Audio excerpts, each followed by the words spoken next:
राधे राधे ओ राधे राधे राधे, तेरे बिना कृष्णा तो लगे आधे आधे। राधे राधे राधे ओ राधे राधे राधे, तेरे बिना कृष्णा तो लगे आधे आधे। राधे राधे राधे ओ राधे राधे राधे, तेरे बिना कृष्णा तो लगे आधे आधे।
সুস্থ থাকে, ভালো থাকে, আর বাঁকুড়া শহরের কোথাও বৃষ্টি হচ্ছে না, বৃষ্টিটা যেন বাবা একটু দেন।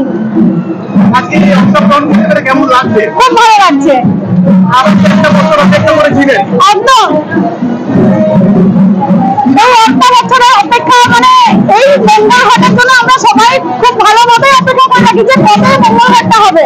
তো যাই হোক, অংশগ্রহণ করে খুবই ভালো লাগছে। আগের বছরের থেকে এই বছর আরো আরো মানে মানুষজন আরো অনেক বেশি আছে, এটাই শুনছি। তো যাই হোক, ভালো লাগছে। আমার নাম সাথী কর্মকার। বহু আকাঙ্ক্ষিত বাঁকুড়াবাসীর সারা বছরের আশা আকাঙ্ক্ষা মনস্কামনার বাঁকুড়াবাসী মঙ্গল কামনা এই মঙ্গল ঘট দর্শন করার জন্য বাঁকুড়াবাসী আদি আখ্যায় এক বছর অপেক্ষা করে। আমরা অপেক্ষা করি কবে এই মঙ্গল ঘট বাঁকুড়া শহর পরিক্রমা করে বাঁকুড়াবাসী মঙ্গল কামনা করবে। এই মঙ্গল ঘাটে আমাদের বিভিন্ন জায়গা, কলকাতা, নবদ্বীপ, হাওড়া, হুগলি, বিভিন্ন জায়গা থেকে বাদ্যযন্ত্র এসেছে এবং বাঁকুড়া শহরে প্রায় 2000 মহিলা এতে অংশগ্রহণ করেছে। আমরা এই মঙ্গল ঘট বাঁকুড়া শহর পরিক্রমা করবে এবং বাঁকুড়া শহর পরিক্রমা করে বাবার মন্দিরে প্রবেশ করবে। খুব উৎসাহ। আজ বাবার আশীর্বাদে আমাদের এখানে ওয়েদার খুব ভালো আছে। যেটা আমরা ভয় করেছিলাম সেটা আর ভয়ের কোনো কারণ নেই। এই মঙ্গল ঘট সুষ্ঠুভাবে সম্পন্ন হবে, বাবার কাছে এই কামনা করি। বাবার কাছে কি প্রার্থনা? আমাদের কামনা বাঁকুড়ার মঙ্গল হোক, বাঁকুড়ার সার্বিক মঙ্গল হোক, সকলের মঙ্গল হোক, এই কামনা করে আমাদের এই মঙ্গল ঘট। কি চাইবো সবার মঙ্গল কামনা চাইবো, স্বামী ছেলে পরিবার সবার মঙ্গল হোক। কেমন লাগছে কি অংশগ্রহণ করতে পেরে? ভালো, খুবই ভালো লাগে। আশা করেছিলেন অংশগ্রহণ করলে এই প্রথম করছেন? এই দেখো, কি নাম আপনার? সবার ঠিকানা আছে।